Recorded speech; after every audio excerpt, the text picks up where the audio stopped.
Hello sir, പറഞ്ഞോ. ഇവിടെ എങ്ങനെ കുഴപ്പമൊന്നുമില്ലല്ലോ. അവളെ കൊണ്ട് പ്രശ്നമൊന്നുമില്ല. പക്ഷെ ആനിനെ കൊണ്ട് ഞാൻ തോറ്റളിയാ. ആന്തി സ്വന്തം ഭാര്യമാരെ കൊണ്ടില്ല ഇത്രയും പ്രശ്നം. അല്ലേ സ്വന്തം ഭാര്യമാരെന്നൊക്കെ പറയുമ്പോ മോനെത്ര കെട്ടി? ഞാനൊരു പൊതുകാര്യം പറഞ്ഞാളാ പന്നി, നീ അത് പിടിച്ച് തൂങ്ങ്. വേണ്ട, അവളുണ്ട്.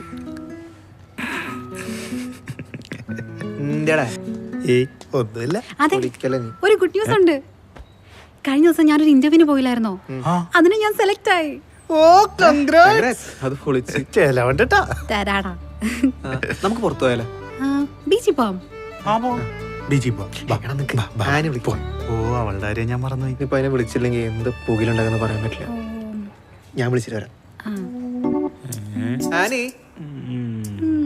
ഇവര് വന്ന് ഹസ്ബൻഡ് ആൻഡ് വൈഫ് പോലായല്ലോ. തോന്നിയില്ലേ? എനിക്കും തോന്നി. പക്ഷെ എനിക്ക് ഡൗട്ട് കൂടുതൽ അവളെയാ. ഈ പൊട്ടൻ അതുപോലെ മനസ്സിലായിട്ടുണ്ടോന്നാ. ഉറപ്പിച്ചോ? നാട്ടുകാർക്ക് മൊത്തം മനസ്സിലായാലും ആ പൊട്ടനൊന്നും മനസ്സിലാവൂല.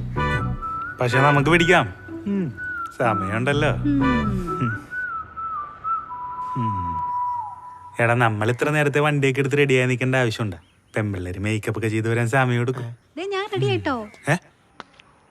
ഒരു 5 മിനിറ്റ്, ആനി റെഡി ആവുന്നുണ്ട്. ഓക്കെ.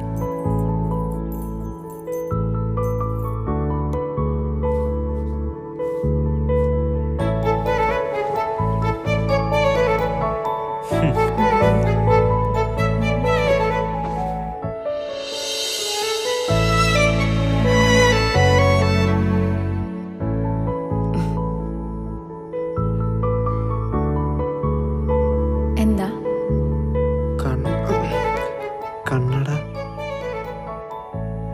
കണ്ണട മാറ്റി ലെൻസ് ഒന്ന് ട്രൈ ചെയ്തതാ. കൊള്ളാവോ? ബ്രിജേഷേ, ഞാൻ നിന്റെ ഒപ്പം വരാമേ. എനിക്ക് കുറച്ച് കാര്യങ്ങൾ പറയാനുണ്ട്. കേറിക്കോ. നിങ്ങളെ ഭാര്യയും ഭർത്താവും കൂടി പയ്യെ പുറകെ വന്നേക്ക്, ഞങ്ങളങ്ങ് പോട്ടെ. ബൈ. വന്നേക്കണേട്ടാ. ആ